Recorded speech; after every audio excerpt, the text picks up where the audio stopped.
Et pour le reste, on fait tout dans son coin tout seul. Alors qu'un scénario, il y a soit un producteur, soit un co-scénariste, soit le réalisateur qui va dire, je ne sais pas, tiens, oui, ils sont là, ils prennent un billet pour Caracas, t'es sûr? Oh, allez, ils vont aller à Vesoul, ça ira bien, parce que l'implication, en particulier pour le producteur, elle est directe. Enfin, je veux dire, si je loue un jet pour faire Paris-Brive, enfin, c'est un mauvais exemple, ou pour faire Paris... je ne sais plus, Manuel Valls était allé de Poitiers à Munich ou à Berlin pour voir un match de foot. Bon, enfin, bon, Sarkozy, oui, Sarkozy était... Enfin, ils y allaient tous, hein, à partir d'un moment... Enfin, c'est compréhensible en même temps. Hein. Même si le problème du jet, c'est qu'il n'y a pas le temps du sandwich. Quoi. Ça va trop vite. On ne peut pas se faire 1h30 de graillon. Quoi. Mais travailler pour le cinéma, c'est aussi travailler avec d'autres. Vous êtes très seul quand vous êtes écrivain. Ça doit être parfois agréable de travailler à plusieurs, non? Bah, disons qu'il faut le faire, oui, oui, oui. Ça vous plaît, ça se sent? Non, mais ça dépend des autres. Et puis après, ça dépend de la façon dont ça se passe. Après, quand on décide de faire le roman L'Idole est devenu un film qui s'appelle Superstar, avec Cadmerade, mais qui est devenu un film un peu noir, finalement. Donc bon, là, le réalisateur a travaillé tout. Enfin, je veux dire, il y a un moment où il a fait le film qu'il avait envie. Mais moi, j'aurais pas pu le faire de cette façon-là. Et en même temps, ça m'intéressait de voir comment lui allait faire un film noir à partir d'une histoire qui était drôle. Enfin, bon, voilà. Donc après, est-ce qu'on est d'accord sur... Est-ce qu'on va dans le même sens? Pour L'amour sans le faire, on voulait tous faire le même film. Donc, alors bon, le scénario est écrit, il n'y a plus qu'à le produire. Enfin, c'est compliqué de faire un film. Et là, pour le coup, il ne faut pas être seul. Et au contraire de ça, il faut être très dans le rapport à l'autre.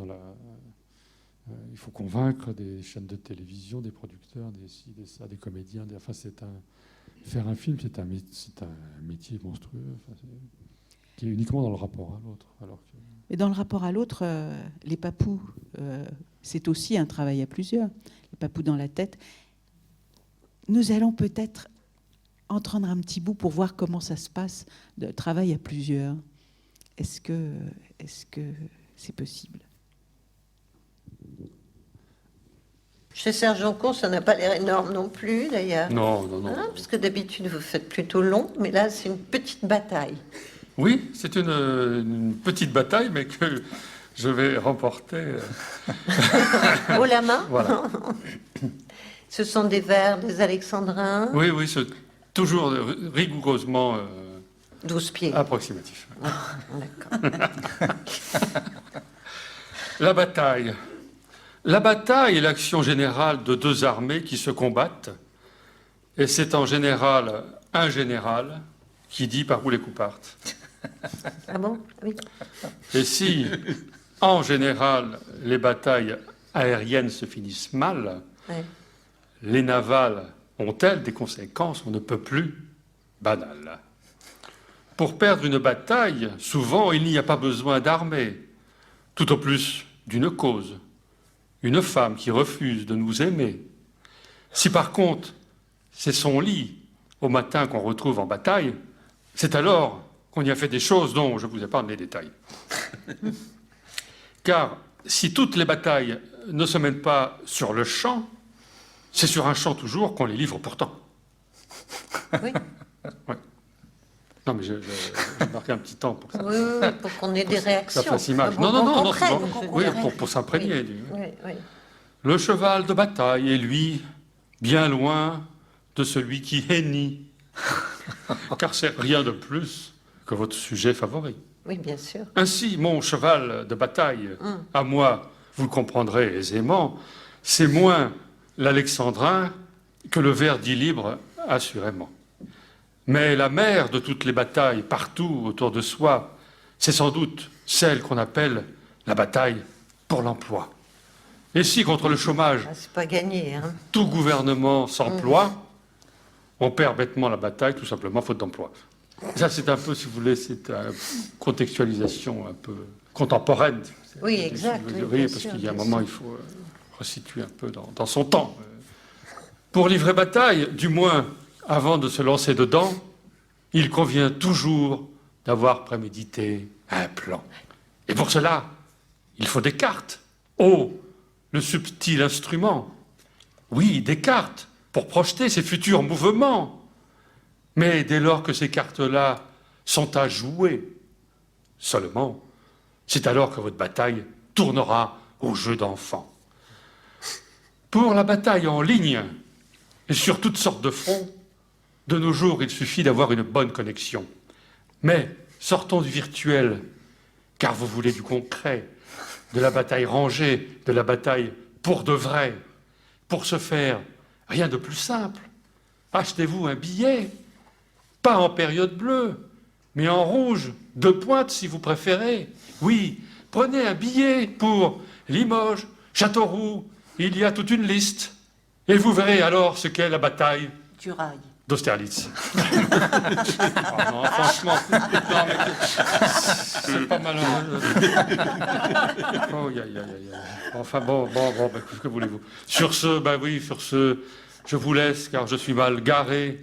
Oui, en bataille ce matin, ma voiture j'ai laissé, comme ma barbe et mon lit et mon appartement. La bataille dans une vie, c'est ce qu'on livre à tout moment. Ah, la fin est magnifique. Oui, hein. magnifique, la fin. C'est un vécu, j'en peux rien. Alors, il y a Limoges et forcément la ligne de train. Ça, c'est quand même c'est rassurant. Là, on n'entendait pas vraiment un travail de groupe, mais c'est l'idée tout de même.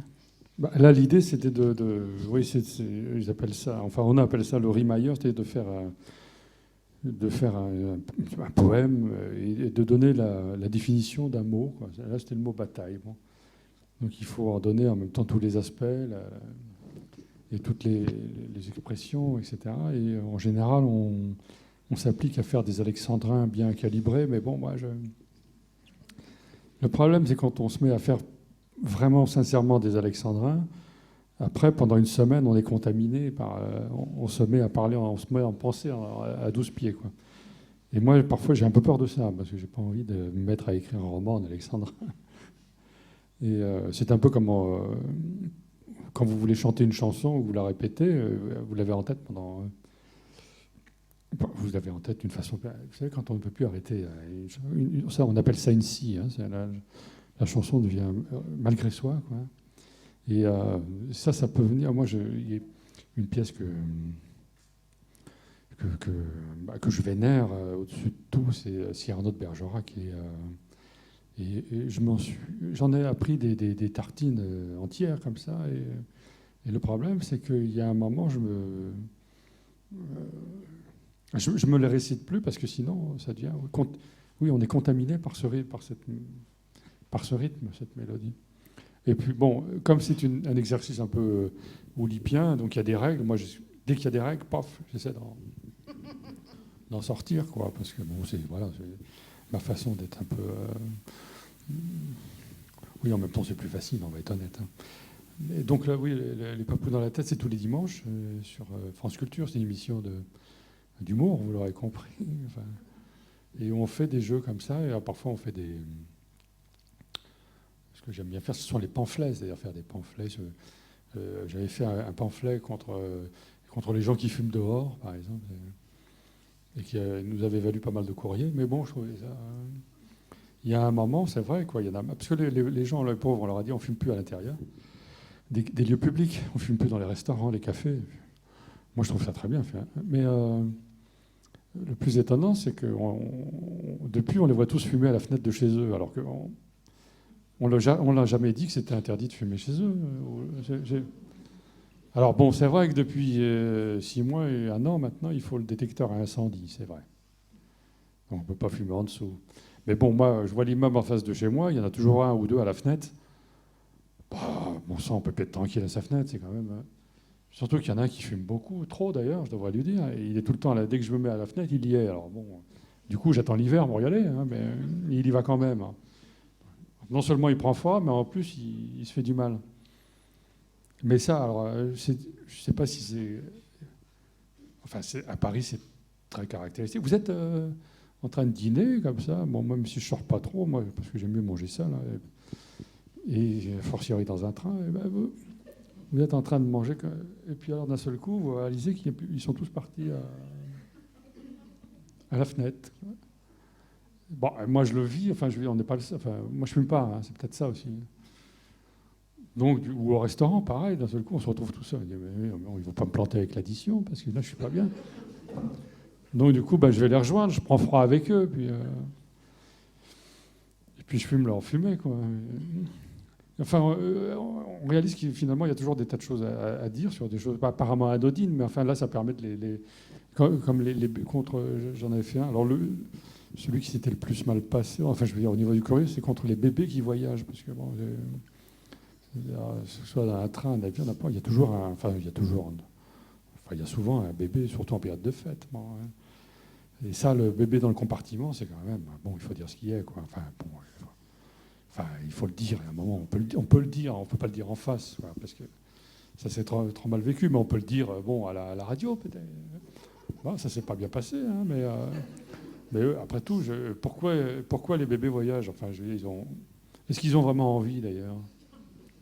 Pas sûr, hein. Ça relève de la maltraitance. Ils ont juste envie d'être peinards au chaud. Et non, on les fout là-dedans, allez, vas-y. Là, ça va commencer avec les périodes de fête. Donc, bon, alors voilà, on se dit, tiens, on va faire un pamphlet. Alors, qu'est-ce qui te... la productrice, qu'est-ce qui te met en colère en ce moment? Alors, bon, j'essaie de rester sur des sujets un peu du quotidien. Il y a tellement de choses qui nous mettent en colère en ce moment. Et puis finalement, on trouve toujours. C'est vrai. Oui, parce qu'il y en a. Ouais. Donc du coup, c'est comme une thérapie. Moi, ça me permet de. Alors depuis plus de 10 ans, j'en ai fait quelques-unes, hein, des pamphlets. Il faudrait d'ailleurs que je fasse une sorte de recensement pour savoir si j'ai réglé tous ces problèmes-là. A priori non, parce que des gens qui fument dehors, il y en a de plus en plus. Des bébés qui voyagent, on n'a pas arrêté le phénomène. Enfin bon. Et c'est aussi pour ça qu'on fait les diagnostics littéraires à l'aveugle, dont je parlais tout à l'heure. C'est-à-dire là, il faut être un peu suicidaire pour faire ça. On est en public et on est 5 ou 6. Il y en a un autre qui arrive avec un texte qui lit une page et qui nous dit voilà, dites-moi de qui c'est. Bon, et alors, en même temps, il faut s'imprégner un peu de ce qu'on a entendu et essayer de réfléchir tout haut, c'est ça l'objectif. Resituer dans quelle époque, finalement. On arrive toujours à peu près à...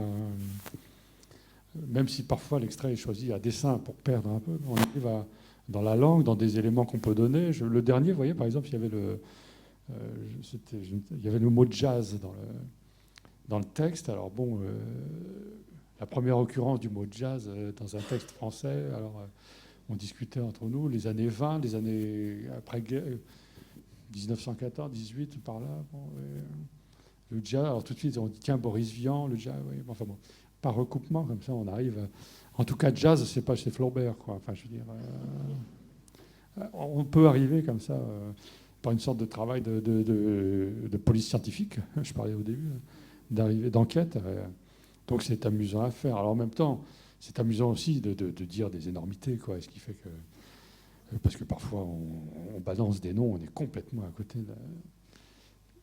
Alors ça peut confiner au ridicule, mais bon, ça fait partie du jeu, quoi. Et quand c'est en public, alors là, ça fait beaucoup rire en général. Mais ça peut être douloureux, surtout quand on réécoute à la radio et qu'on est convaincu que c'est un tel, et finalement pas du tout, c'est du Flaubert. Ah bon, là, ça... Donc voilà, c'est une émission littéraire, enfin c'est une émission d'humour, mais littéraire. C'est comme quoi c'est possible, quoi. C'est sur France Culture tous les dimanches. Mais finalement, vous êtes un écrivain assez solitaire qui adore aller faire des choses avec les autres, quoi. Les papous, travailler peut-être sur un film. Enfin, adorer, c'est peut-être pas le mot, si j'ai bien compris. Mais c'est quoi? Vous répartissez votre vie comme ça entre les moments où vous êtes avec les autres et les moments où vous avez besoin d'être seul. Est-ce que vous écrivez n'importe où? Non, moi j'écris chez moi essentiellement. Après, je trouve ça assez élégant de dire j'écris beaucoup dans le train ou à l'hôtel, parce que j'aime bien l'idée, mais en fait j'y arrive pas. Non, j'écris que chez moi avec des boules caisses alors qu'il n'y a pas de bruit. Et je suis tout seul dans le bureau. Enfin, il n'y a aucune raison de mettre des boules caisses, mais il n'empêche que je les mets. Et, je me connecte à, oui, à une sorte de... je reviens à ça, oui, à un rêve. Je suggère, c'est comme me suggère un rêve, quoi, voilà. Après, seul, c'est toujours le cas. Quand je suis centré sur un personnage, il est seul et je suis un peu à sa place, mais en même temps, il y a le monde autour. Dès qu'il sort, qu'il va au café, le café, c'est toujours spectaculaire. Enfin, j'aime bien aller au café, mais pas pour écrire. Mais, même si je dis que c'est pour aller écrire, c'est parce que ça fait plus chic. Pourtant, parfois le matin, j'en fais 2 ou 3 des cafés, mais j'écris pas. Mais bon, je vais... Simplement, je regarde la façon de... Les gens rentrent dans un café. Et là, alors ça peut être très révélateur. J'aime bien aussi, il y a des cafés où les gens se sont donnés rendez-vous. Alors la façon dont ils se repèrent ou pas. Il y a ceux qui rentrent avec une assurance déterminée, qui vont tout de suite trouver comment s'ouvre la porte. Alors tu en as d'autres qui vont tirer. Enfin, déjà, tu sens qu'il y a... Bon, c'est quand même curieux. Moi, je suis fasciné par... En fait, ce qui m'intéresse, c'est la psychologie des êtres, des autres, enfin, la mienne aussi. La façon qu'on a tous d'exister, qui est toute singulière, comme là. Hein. Personne n'est assis de la même façon. Alors, vous avez, vous, des bons fauteuils. Moi, je serais vous, j'y serais... Oh, mais vraiment, sur la coudoir, là, j'y serais bien... Je l'essaierai tout à l'heure. Hein, il fait trop envie. Et puis, bon, il y a ceux qui vont hésiter sur telle place. Et puis ceux qui vont entrer, ils rentrent, ils savent comment s'ouvre la porte, ils vont s'asseoir là, ils se mettent à l'aise. Et puis il y a l'autre qui va garder tous les manteaux avant de... Il va jamais choper la serveuse. Et puis il y en a, ils arrivent, paf, d'emblée, on les a remarqués. Enfin, ça c'est énervant. Enfin, moi je suis en spectateur, donc... vous les notez tout ça? Vous les gardez en tête? Vous vous dites que vous avez une super mémoire, quoi? J'ai une mémoire, j'ai une assez bonne mémoire. Et puis je note, j'ai toujours des tas de notes et de stylos dans la poche, de toute façon, au cas où, quoi. Mais bon, ça, si vous voulez, ça devient déterminant, c'est quand moi je fais rentrer. Si je commence un roman par une scène mon personnage rentre dans un café, à partir de là, la façon dont je le fais rentrer dans le café, déjà je dis qui il est, quoi. Il y en a des scènes de café, de restaurant, dans mes romans, enfin comme oui, dans la vie, enfin je veux dire voilà, parce que ça se passe aussi. Il y a pas mal de scènes de restaurant dans celui-là, hein, je crois, dans l'écrivain national. Bon. S'il rentre d'une façon déterminée, qu'il s'assied là et qu'on le voit tout de suite, on a une idée du personnage. Si par contre il hésite et qu'il dérape sur un bout de papier de sucre et qu'il ne trouve pas les toilettes, on se dit voilà, pour celui-là, ça va être plus marrant peut-être, mais enfin bon, il va nous énerver. Bon, enfin. Donc ça c'est une sorte de... Je reviens à ce que je disais au début, ça relève de la curiosité maladive. Enfin maladive, oui, je ne suis pas sûr que ça soit normal d'être curieux à ce point. Hein. Tout à l'heure, parce qu'on est venu par le même train, les 3 contrôleurs sont allés à un moment tous au même endroit. J'avais envie de savoir pourquoi. Enfin, on a fait des hypothèses, mais on n'était pas très sûr. Bon, comme j'étais avec vous, sinon j'y serais allé. J'aurais fait semblant d'aller aux toilettes. Ah oui, en fait, ils sont en train de serrer le type parce qu'il n'a pas son billet. Ça, c'est bien fait pour lui. Et de la même façon, un contrôleur... j'ai vu une fois sur un Paris-Marseille, un contrôleur qui était tombé sur 3 types, mais vraiment pas très agréables, quoi, qui n'avaient pas de billet. Et il leur a parlé avec une forme d'assurance. Il était assez costaud, c'est vrai, un peu paternaliste comme ça, et il les a adoucis, calmés. Ils ont sorti leur papier d'identité. Alors ça va leur coûter cher, mais bon, ils l'ont fait. Et parfois, ça peut partir dans des directions différentes. Et ça, c'est simplement cette chimie humaine-là m'intéresse, moi, parce que j'en suis friand et parce que je trouve ça plus spectaculaire que d'aller projeter mes personnages sur Mars, quoi. Ça ne m'intéresse pas. Une fois, on m'avait proposé une offre un peu mirobolante d'écrire, avec une production américaine, hollywoodienne, une adaptation de Barjavel. Donc, en américain, j'étais perdu. J'allais aux réunions, j'étais en nage, quoi. Donc j'ai laissé tomber le truc. Eux aussi, je crois, après. Enfin bon. Parce qu'il y a un chirurgien américain de Los Angeles qui a acheté les droits de Barjavel pour les droits cinéma. et qui n'arrive pas à en faire quelque chose vraiment. Enfin, c'est très curieux, le personnage. Ben, ça, c'était un personnage, pareil aussi. Vous voyez. C'est vrai que, bon sang, je le regardais, mais c'est dingue, il est impeccable. Même quand il est assis, les plis, on dirait qu'ils sont téléguidés, les plis de son pantalon et de la chemise. J'avais jamais vu ça. Voilà. Tout était nickel. Alors évidemment, il ne parlait pas un mot de français, mais enfin, bon, il y avait un traducteur. Ça, c'était un beau personnage, quoi. Bon, il faut être un peu fou. Déjà, être chirurgien, moi, je trouve ça quand même admirable. Enfin, vous voyez, j'ai un profond respect pour ces professions-là, parce que chirurgien, c'est quand même quelque chose de définitif. Quand on fait le parti d'intervenir en vous pour changer, pour régler quelque chose. Putain, si ça, c'est pas des mecs bien, je veux dire, bon, c'est pas facile d'intervenir. Même parfois, moi, j'ai une voisine qui a une fuite, là, j'y vais quand même, et puis je sors la trousse. Mais je suis pas mauvais bricoleur quand même. Hein, mais ça fait tellement plaisir, si vous voulez, que je lui file un coup de main, que je lui file un coup de main. Mais parfois, je suis jamais trop sûr du résultat. Mais ce qui compte, c'est la démarche, quoi. Et que l'autre soit rassuré par le fait qu'il y ait quelqu'un qui réponde à son problème. Bon, les chirurgiens, ils font ça d'une façon permanente, quand même. Donc, il y a un chirurgien qui, en plus, a acheté les droits de Barjavel, La Nuit des Temps, et qui va en faire un film avec des Français.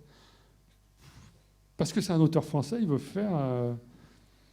faire avec des équipes françaises. Enfin, c'est quand même respect, quoi. Mais bon, ça, à chaque fois que j'étais en nage, moi, j'avais par contre, autant lui rester impeccable, mais moi, ça m'épuisait. Donc. Et puis voilà, la science-fiction, j'ai pas envie de passer 2 ans à mûrir mes personnages dans une capsule qui va sur Mars, quoi. Même si c'est pas le propos de Barjavel, hein, Mars, mais bon. Alors, on n'a pas du tout parlé des nouvelles. Mais là, on a l'impression qu'il vous faut quand même du temps pour installer des personnages, pour installer un univers, et pourtant, vous réussissez formidablement les nouvelles. Et là, c'est un rythme de sprinter, ça. Ouais, parce que j'en jette beaucoup, donc je garde que les nouvelles. C'est l'intérêt, c'est qu'on peut en écrire plein et on garde que les meilleures. C'est pour ça que les livres ne sont pas épais. C'est pas une bonne réponse, ça. Si, mais il y en avait des mauvaises, donc après, c'est une sorte de flash. Il y en a une nouvelle dans Combien de fois je t'aime, qui est un recueil de nouvelles. Oui. Il y en a qui sont plus ou moins, qui viennent un peu de mes expériences personnelles. Ou il y en a une sur un couple. J'ai lu ça un soir en novembre à Paris, un hiver, un couple qui sortait peut-être vers 21h, qui sortait d'un bar tabac. Il faisait très froid, ils étaient très alcoolisés, l'homme et la femme, tous les deux.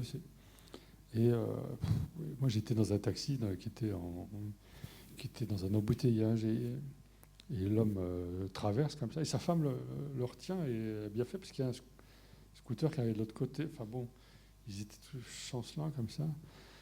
Elle venait, mine de rien, de lui sauver la vie, presque, enfin, un peu de choses près, quoi. Enfin, et ils sortaient une clope, ils attendaient que ça... Et puis ils traversent, et après, je sais pas, je ne les ai pas suivis, là, pour le coup.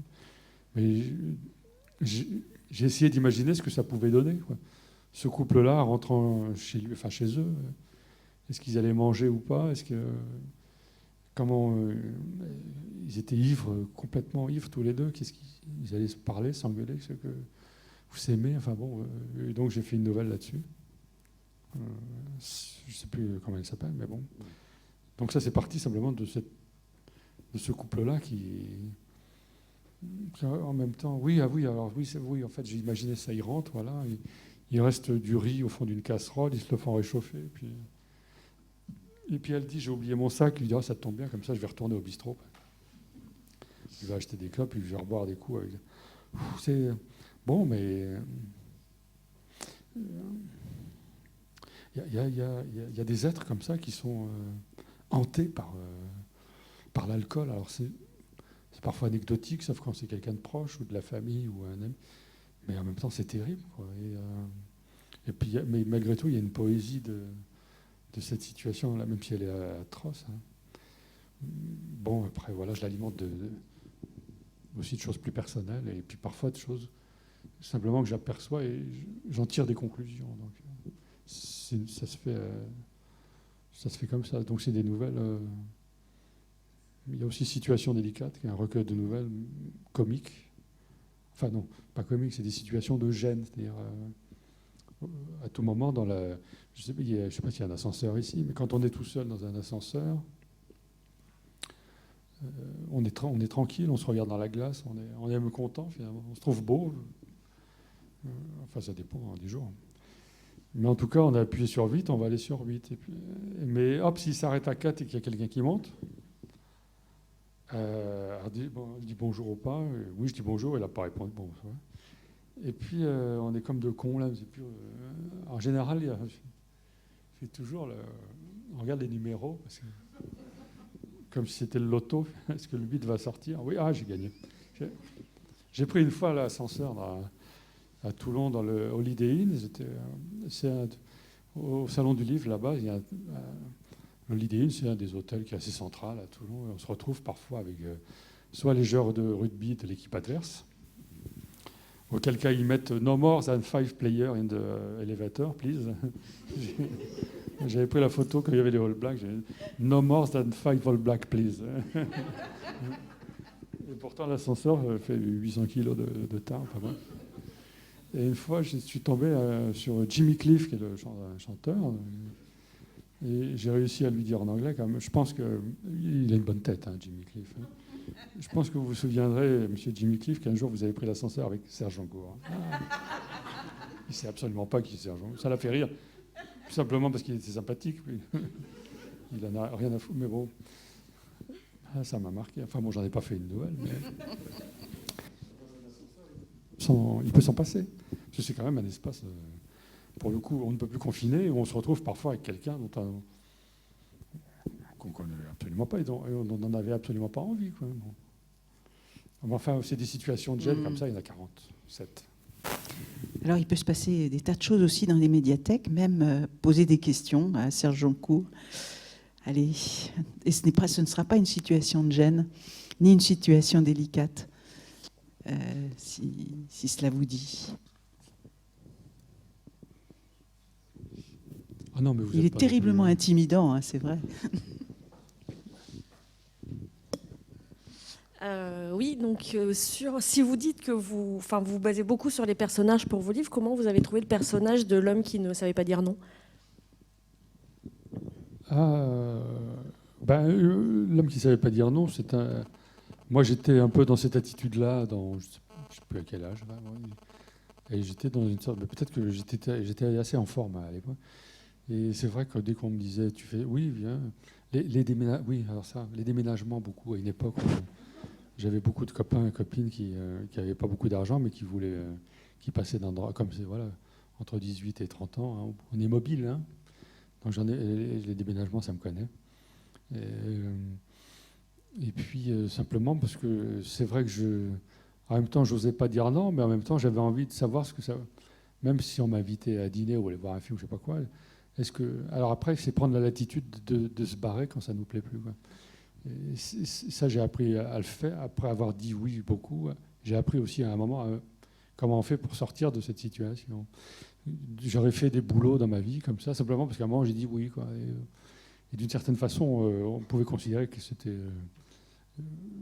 je manquais de personne, mais je crois que d'une façon générale, je manque de personnalité, mais c'est un peu ma chance. Donc du coup, je suis assez malléable, peut-être de moins en moins, mais enfin, en tout cas, à l'époque, je l'étais vraiment. Et avec le recul, peut-être 10 ans après, j'ai écrit L'homme qui ne savait pas dire non, parce que c'est un vrai syndrome en même temps. Enfin, je crois. Alors après, on m'en a un peu parlé, des gens dans les salons du livre, qui me disaient j'ai le même problème. Alors, moi, je n'avais pas écrit un livre de psychologie a priori, mais bon, il y a ou des femmes qui l'offraient à leur mari. Ils disaient ça c'est toi, là. Et le mec n'osait pas dire non, évidemment. Et bon, il y a des natures comme ça. Ça peut être parfois par générosité, mais parfois c'est aussi par manque d'affirmation. Mais en même temps, c'est le fait de se priver peut-être de quelque chose. Alors bon, un déménagement, vous me direz, on voit en gros comment ça se passe. Mais bon, il y a toujours un pique-nique après, ou je sais pas quoi. Donc je suis parti d'une des facettes. Enfin, ça me concernait de assez près. Mais d'ailleurs, je suis venu à Limoges aussi. Ce soir, je n'ai pas pu oser dire non à Claire. C'était un peu... parfois, moi, je reçois un coup de fil, on me dit, tiens, est-ce que vous voulez venir sur le plateau de Langres ou à Limoges, j'ai envie de dire oui, moi. Enfin, parce que en même temps, parfois, je me mets dans une situation où je dis. Ça m'est arrivé une fois, j'étais à Saint-Jean-de-Luz, et le lendemain, je devais être à Strasbourg. C'est carré. En fait, moi, en plus, j'aime pas l'avion, donc j'ai bouffé du train. Hein.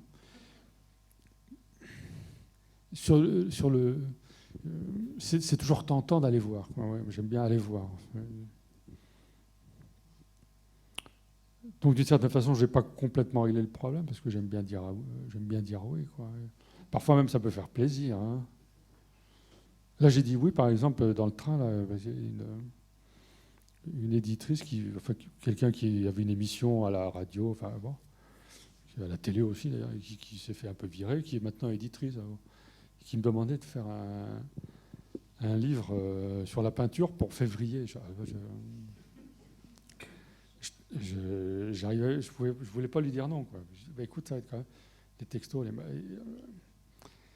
Je dis, écoute, franchement, donc dans le train, j'ai peur quand même que ça va pas être. Parce que février, il reste. Ça fait 1 mois et demi. Quoi. Et là, elle me répond un texto, une sorte d'épiphanie. Février 2017. Je pourrais vous le lire, mais là, elle m'a soulagé, elle ne peut pas savoir. Hein. En même temps, elle aurait pu préciser dès le départ. Quoi, parce qu'elle m'a écrit par mail, par texto, m'a laissé les messages. Enfin, bon, j'ai envie, quelque part, de lui faire. Je sais que c'est, lui faire plaisir, je ne suis pas non plus un cadeau, mais le fait qu'il y ait des auteurs qui lui disent oui, ça l'arrange, quoi, hein, très objectivement. Après, moi, je vais trouver il faut écrire 30 pages sur un tableau. Je vais le trouver. Il y en a que j'aime, des tableaux. Chez Rosa Bonheur ou des choses. Ouais. Je peux rester 2 heures à regarder les yeux des vaches dans les tableaux de Rosa Bonheur. Moi, ça me ravit, ça me comble. Je ne sais pas si j'en ferai 30 pages quand même. Enfin, bon, on verra. Enfin, du coup, je lui dis oui quand même. Quoi. Parce que parfois, dire oui, ça peut aider. Quoi. Enfin, je veux dire, ça peut aider. Et puis, c'est soi-même se mettre dans une aventure. Quoi. On ne sait pas où. Le tableau, peut-être que j'en prendrai un autre. Du coup, j'irai à Orsay. Puis à Orsay, peut-être que je vais rencontrer un copain que je n'ai pas vu depuis 30 ans. Enfin, je sais pas. Enfin, vous voyez, il y a un moment. C'est une façon de plonger vers l'inconnu. Quoi.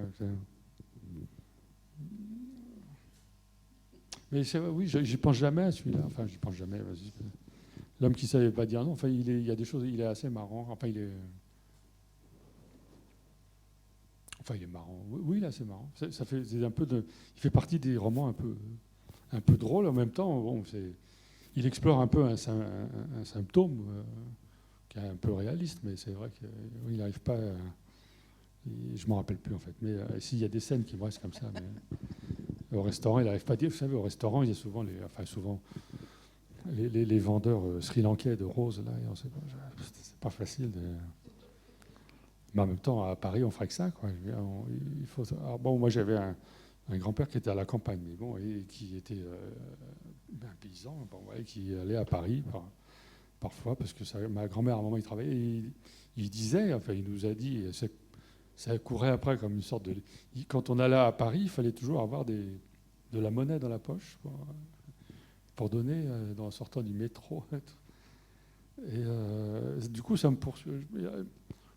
Je crois qu'il l'a vraiment dit, il l'a vraiment fait. Quoi. Mais ça me poursuit toujours comme une sorte de culpabilité maintenant. Donc j'ai toujours mauvaise grâce à virer. Et puis c'est pas facile de virer un vendeur de roses, là, vous voyez, parce que il y a plusieurs façons de le faire. Quoi. Soit on fait semblant de ne pas l'avoir vu, soit on le vire carrément, soit on parle un peu, mais comme il le fait dans le roman, on commence à parler, du coup on se fait embobiner, et puis finalement on lui achète tout, et puis le chapeau avec. Enfin bon. Mais on est en permanence un peu confronté à cette situation. En fait, c'était quoi votre question Pourquoi je l'ai écrit non, Oui, oui. C'est ça, voilà. D'autres questions où on conclut et qu'est-ce qu'on fait après? Il y a du jus d'orange. Voilà, du cidre. Ah, du cidre. C'est bien ça. Ça réchauffe un peu. À Limoges, alors peut-être. C'est le cidre alors. Oui. Le cidre de Limoges, il est connu. Hein. Ouais. C'est rattaché à la. Non, parce qu'avec la modification de la carte régionale, Vous avez été rattaché à la Normandie On a des alors baisses budgétaires. Ah ouais, quand même. Et on mange au bord de la mer après, c'est ça. Bon, la pomme du Limousin quand même, Serge Jonco. Bon. Bon, En tout cas, on est ravis que sur un malentendu, tu aies dit oui. Ouf. Merci pour cette soirée. Je pense qu'on a tous passé un très agréable moment. Et puis voilà, on peut prendre le temps de discuter un peu informellement à la sortie de la salle. Merci à vous. Merci deux. à vous.